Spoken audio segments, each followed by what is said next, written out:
Living വേ T വിയിൽ കൂടെ എന്നെ ശ്രദ്ധിക്കുന്ന എല്ലാ മാന്യ പ്രേക്ഷകർക്കും കർത്താവായ യേശുക്രിസ്തുവിൻ്റെ നിസ്തുല നാമത്തിൽ എൻ്റെ സ്നേഹവന്ദനം. ഇന്ന് നിങ്ങളോടൊപ്പം ദൈവവചനവുമായി നിൽക്കുവാൻ ദൈവം നൽകിയ മഹാഭാഗ്യത്തെ ഓർത്ത് ഞാൻ നന്ദിയോടെ എൻ്റെ ദൈവത്തെ സ്തുതിക്കുന്നു.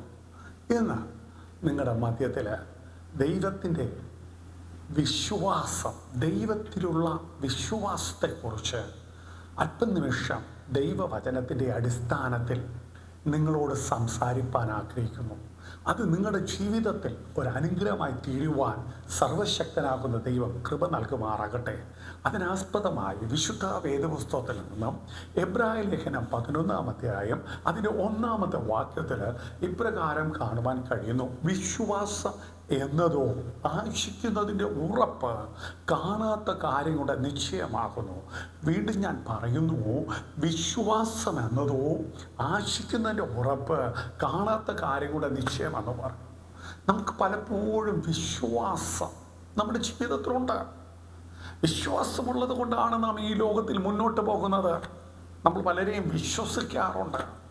എന്നാൽ ആ വിശ്വാസം പോലെയല്ല ദൈവത്തിലുള്ള വിശ്വാസം. ഒരു കഥ പറയുവാൻ ഞാൻ ആഗ്രഹിക്കുന്നു. ഒരിക്കൽ ഒരു അമ്മച്ചി വളരെ വിശ്വാസമുണ്ടായിരുന്നു. അവിടെ ഭവനത്തിൻ്റെ മുമ്പാകെ ഒരു വലിയൊരു കൂറ്റൻ പാറ അവിടെ ഭവനത്തിന് മുമ്പിൽ ഉണ്ടായിരുന്നു. അതവർക്ക് തടസ്സമായിരുന്നു. അത് കയറി ഇറങ്ങി വേണം അവരുടെ വീട്ടിലേക്ക് കടന്നു വരുവാൻ. ഈ അമ്മച്ചി ഒരിക്കൽ ദൈവത്തിൻ്റെ വചനം വായിച്ചപ്പോൾ ഇപ്രകാരം അവർക്ക് മനസ്സിലായി, ഒരു കടുകുമണിയോളം വിശ്വാസമുണ്ടെങ്കിൽ ഈ മലയോട് കടൽ പോയി വീഴുവാൻ പറഞ്ഞാൽ അത് വീഴുമെന്നുള്ള വിശ്വാസം ഈ മാതാവിന് കടന്നു വരുവാനിടയായി. ഈ മാതാവ് വെറുതെ ഇരുന്നില്ല. ഈ മാതാവ് ഈ വചനത്തെ മുറുകെ പിടിച്ചു. ഈ വിശ്വാസത്തെ കൈക്കൊണ്ട് അവർ ഓരോ ദിവസവും പ്രാർത്ഥിക്കുവാൻ തുടങ്ങി. ദൈവമേ, എൻ്റെ ഭവനത്തിൽ മുമ്പ് ആയിരിക്കുന്ന ഈ വലിയ കല്ലിനെ ഒന്ന് മാറ്റണം. അവർ വളരെ പ്രാർത്ഥന തുടങ്ങി. രാത്രിയും പകലും അവർ പ്രാർത്ഥിച്ചു. അങ്ങനെയിരിക്കെ ഒരു ദിവസം ആ ദേശത്ത് ഒരു വലിയൊരു ഹൈവേയുടെ പദ്ധതി ആവിഷ്കരിക്കുവാനിടയായി. ആ പദ്ധതി പ്രകാരം അവർക്കൊരു ഹൈവേ പണിയുവാൻ അവരാഗ്രഹിച്ച സ്ഥലം നോക്കിയപ്പോൾ ഈ മാതാവ് ആഗ്രഹിച്ച് പ്രാർത്ഥിക്കുന്ന ഈ പാറയുടെ അകത്തൂടെയാണ് പോകേണ്ടത്. അവർ വളരെ ശ്രദ്ധിച്ചു, അതിനൊന്ന് മാറ്റിപ്പിടിക്കുക. അതും വലിയൊരു പാറയാണ്. പക്ഷേ അത്ഭുതമെന്ന് പറയട്ടെ, അമ്മച്ചിയുടെ പ്രാർത്ഥന ദൈവം കേട്ടതുപോലെ ഈ പാറയിൽ സ്ഥലം തന്നെ അവരെ തിരഞ്ഞെടുക്കുവാനും, അത് കുറച്ച് നാൾ കഴിഞ്ഞപ്പോൾ അതിന് ആ പാറയെ കഷ്ടമായി നുറുക്കി സമുദ്രത്തിൻ്റെ അതിര് അവർ അതിനെ തിരയടിക്കുന്ന ഭാഗത്ത് അതിനെ തടയണയായി കെട്ടുവാൻ ഇടയായി. അപ്പോൾ അമ്മച്ചി വളരെ വിശ്വാസത്തോടെ അമ്മച്ചിക്ക് പ്രാർത്ഥിച്ചു, ദൈവമേ, നീ എൻ്റെ പ്രാർത്ഥന കേട്ടതിനായി സ്തോത്രം. അതുകൊണ്ട് ദാവീദ് പറയുന്നു, യഹോവയെ, നീ എൻ്റെ പ്രാർത്ഥനയും യാചനയും കേട്ടത് കൊണ്ട് ഞാൻ നിന്നെ സ്നേഹിക്കുക. നാം ഒന്ന് മനസ്സിലാക്കേണ്ടത്, നമ്മുടെ ജീവിതത്തിൽ വരുന്ന ഓരോ പ്രതിസന്ധിയുടെ നടുവിലാണ് നമ്മുടെ ജീവിതത്തിൽ നാം അനുഭവിക്കുന്ന കഷ്ടതകളും നിരാശകളും വേദനകളും നമുക്കാരോടും പറയുവാൻ കഴിയത്തില്ല. ആരോട് പറഞ്ഞിരുന്നാലും അതിൽ നിന്ന് നമുക്കൊരു മറുപടി കിട്ടത്തില്ല. എന്നാൽ ദൈവത്തിൻ്റെ വചനത്തിൽ ഇപ്രകാരം പറയുന്നു, വിശ്വസിക്കുന്നവരാൽ അത്ഭുതം നടക്കും. നമ്മുടെ ജീവിതത്തിൽ ഒരു വിശ്വാസമുണ്ടായിരിക്കും. ദൈവത്തിൻ്റെ വചനത്തിൽ കാണുവാൻ കഴിയുന്നത് ഇപ്രകാരമാണ്: ഒരു ഭവനം ബെഥാനിയയിലെ ഒരു ഭവനമായിരുന്നു. ആ ഭവനത്തിൽ 2 സഹോദരിമാരുണ്ട്. ആ ഭവനത്തിൽ ഒരു സഹോദരനുണ്ട്. അവർ 3 പേര്. പക്ഷെ യേശു ബെഥാനിയ പട്ടണത്തിൽ എവിടെ എത്തിയാലും ആ ഭവനത്തിൽ കടം ചെല്ലും. നമുക്കെല്ലാവർക്കും ദൈവവചനത്തിൽ അറിയാം. ആമേൻ. ഹല്ലേലൂയ. യോഹന്നാൻ എഴുതിയ സുവിശേഷം 11-ാം അധ്യായത്തിൽ നമുക്ക് അവിടെ കാണുവാൻ കഴിയുന്നത്, ഒരിക്കൽ ആമേൻ ഈ ലാസർ എന്ന് പറയുന്ന സഹോദരൻ, യേശു സ്നേഹിച്ച ഭവനത്തിലെ പ്രിയ വ്യക്തി, ഈ ലോകത്തിൽ നിന്ന് മാറ്റപ്പെടുവാനിടയായി. ഈ സഹോദരിമാർക്ക് ആർക്കും ആരുമില്ലാത്തവരെ പോലെ യേശു അവിടെ കടന്നു വന്നു.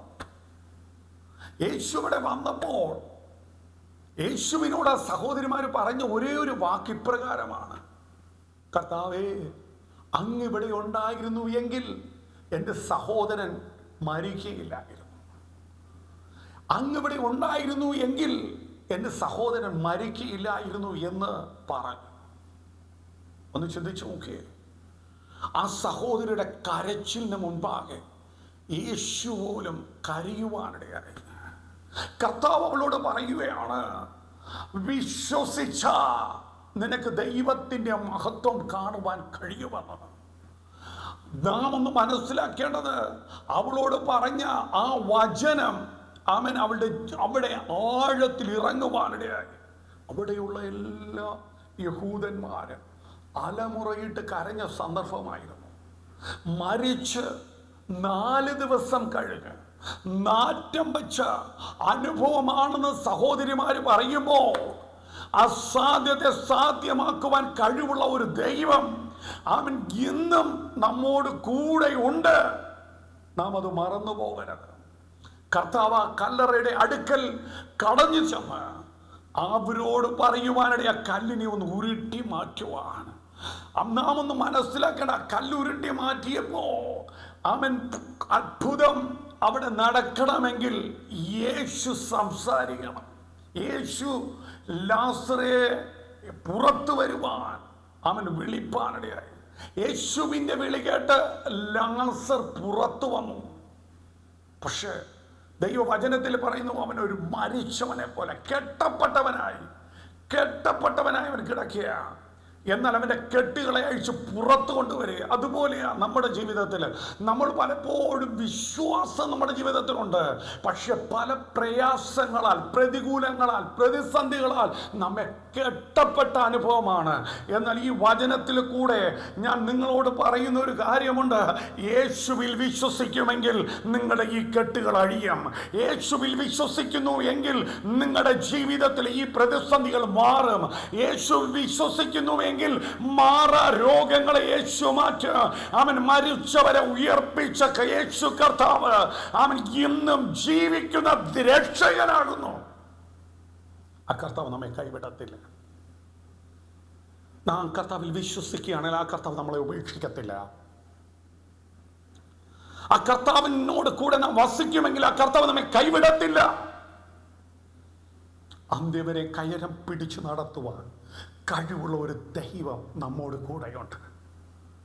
പ്രയാസത്തിൻ്റെ നടുവിൽ, പ്രതികൂലത്തിൻ്റെ നടുവിൽ, മരണത്തിൻ്റെ അനുഭവത്തിലും, ആമേൻ, ഹല്ലേലൂയ, ഏത് പ്രതിസന്ധിയിലും നമ്മോട് കൂടെയുള്ള ഒരു നല്ല കർത്താവിനെ, ആ നമ്മോട് കൂടെ ഇരിക്കാമെന്ന് പറഞ്ഞ നല്ല കർത്താവിൽ നമുക്കൊന്ന് വിശ്വസിക്കുവാൻ കഴിയുമോ? വിശ്വസിക്കുന്നവരാ അത്ഭുതങ്ങൾ നടക്കും. ദൈവവചനത്തിൽ പറഞ്ഞ വിശ്വസിച്ചുകൊണ്ട് പ്രാർത്ഥനയിൽ എന്ത് തന്നെ യാചിച്ചിരുന്നാലും അത് നൽകിത്തരാമെന്ന് വാക്ക് പറഞ്ഞ നല്ല കർത്താവ് നമ്മോട് കൂടെയുണ്ട്. മരിച്ചവനെ ഉയർപ്പിച്ചതുപോലെ നാം ആ യേശുവിൽ വിശ്വസിക്കുന്നു എങ്കിൽ, ആ കർത്താവിൽ വിശ്വസിക്കുന്നു എങ്കിൽ, നമ്മുടെ ജീവിതത്തിൽ എത്ര ക്ലേശമേറിയ, എത്ര ഭാരമേറിയ, എത്ര ഹല്ലേലൂയ പ്രതികൂലത്തെയും മാറ്റുവാൻ കഴിവുള്ള ദൈവത്തിന്റെ ആത്മാവിനെ നമ്മുടെ മേൽ പകരും. യാക്കോബിനോട് പറയാണ്, യാക്കോബേ, നീ ഭയപ്പെടേണ്ട, നീ ഭ്രമിച്ചു നോക്കേണ്ട, ഞാൻ നിന്റെ ദൈവമാകുന്നു എന്ന് പറഞ്ഞ പ്രൈസ് ദി ലോർഡ്. യാക്കോബിനെ ഇസ്രായേലാക്കി മാറ്റിയ ദൈവം ഇന്ന് നമ്മോട് കൂടെയുണ്ട്. നമ്മൾ ആ ദൈവത്തിൽ വിശ്വസിച്ചു പോകും. ആ വിശ്വസിക്കുന്ന ഒരു ദൈവ പൈതൽ ദൈവം കൈവിടത്തില്ല. ഒരു മാതാവാകട്ടെ, പിതാവാകട്ടെ, സ്വന്തം ജനമാകട്ടെ, നമ്മളെ കൈവിടും. എന്നാൽ നമ്മളെ കൈവിടാത്ത ഒരു ദൈവം നമ്മോട് കൂടെയുണ്ട്. ആ ദൈവം പറയും, അന്ത്യം വരെയും കാക്കുവാൻ.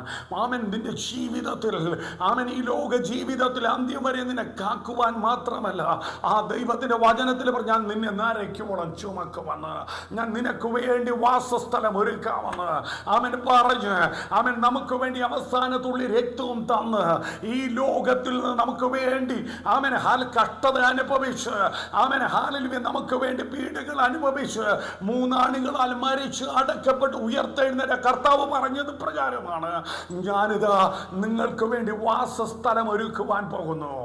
ഞാൻ പോയതുപോലെ നിങ്ങളുടെ മധ്യത്തിൽ അവൻ നിങ്ങളെ ചേർപ്പാൻ, വിശ്വസിക്കുന്നവരെ ചേർപ്പാൻ മടങ്ങി വരും. അവൻ ഇന്ന് ഈ വചനം കേൾക്കുന്ന, അവന് എന്നെ ശ്രദ്ധിക്കുന്ന, അവൻ ഈ മീഡിയയിൽ കൂടി ദൈവവചനം കേൾക്കുന്ന വ്യക്തിവിധങ്ങളോട് എനിക്ക് പറയുവാനുള്ളത്, നിങ്ങൾ ആ യേശുവിൽ വിശ്വസിക്കുമെങ്കിൽ യേശു നിങ്ങളെ കൈവിടത്തില്ല. നിങ്ങൾ പിടിച്ചവർ, നിങ്ങൾ വിശ്വസിച്ചവർ നിങ്ങളെ കൈവിടിഞ്ഞു, നിങ്ങളെ നോക്കി മുഖം തിരിഞ്ഞു. എന്നാൽ നിങ്ങളെ കൈവിടാത്ത ദൈവം, നിങ്ങളെ ഉപേക്ഷിക്കാത്ത ദൈവം, നിങ്ങളെ കരം പിടിച്ച് അന്ത്യം വരെ നടത്തുവാൻ ശക്തനാകുന്ന ദൈവം നിങ്ങളോട് കൂടെയുണ്ട്. അവൻ പറഞ്ഞു, അവനോട് പറ്റിയിരിക്കുക, ഞാൻ അവനെ വിടുവിക്കുമെന്ന്. അവൻ്റെ നാമത്തെ അറിയാൻ ഞാൻ അവനെ ഉയർത്തുമെന്ന്. ആ യേശുവിൻ്റെ നാമത്തിൽ അവൻ വിശ്വസിച്ചുകൊണ്ട് അന്ത്യം വരെയും നമ്മെ നയിക്കുവാൻ ആ മാതാവ് പ്രാർത്ഥിച്ചതുപോലെ ഈ കല്ല് മാറുമോ? അത് ജീവിതത്തിൽ അവൻ പ്രതിസന്ധികൾ നമ്മുടെ ജീവിതത്തിൽ വരുമ്പോൾ, ജീവിതത്തിൽ വേദനകൾ നമ്മുടെ ജീവിതത്തിൽ വരുമ്പോൾ മാറത്തില്ല എന്ന് പറയുന്ന പ്രതികൂലത്തെയും മാറ്റുവാൻ കഴിവുള്ള ഒരു നല്ല കർത്താവ് നമ്മോട് കൂടെയുണ്ട്. ഹേ മരണമേ, നിന്റെ ജയം എവിടെ? ഹേ പാതാളമേ, നിന്റെ വിഷമുള്ളവിടെ എന്ന് അവൻ അരുളി ചെയ്ത ദൈവം ഇന്ന് അവൻ മരണത്തെ നീക്കി, ശാപത്തെ നീക്കി, അവൻ നമ്മളെ വീണ്ടെടുത്ത ആ നല്ല കർത്താവിൽ വിശ്വസിച്ചുകൊണ്ട് നമുക്ക് മുന്നോട്ട് പോകുവാൻ സ്വർഗീയ ദൈവത്തിന്റെ കൃപ നമ്മെ ഏവരെയും ശക്തീകരിക്കുമാറാകട്ടെ എന്നുള്ള പ്രാർത്ഥനയോടുകൂടി ഞാൻ ഈ വചനം അവസാനിപ്പിക്കുന്നു. ദൈവം നമ്മെ ഏവരെയും അനുഗ്രഹിക്കുമാറാകട്ടെ. ആമേൻ. ഈ സന്ദേശം നിങ്ങൾക്ക് അനുഗ്രഹമായെങ്കിൽ താഴെ കാണുന്ന ഫോൺ നമ്പറിൽ ഞങ്ങളെ ബന്ധപ്പെടുക. ഞങ്ങൾ നിങ്ങൾക്ക് വേണ്ടി പ്രാർത്ഥിക്കും. ദൈവം നിങ്ങളെ അനുഗ്രഹിക്കുമാറാകട്ടെ.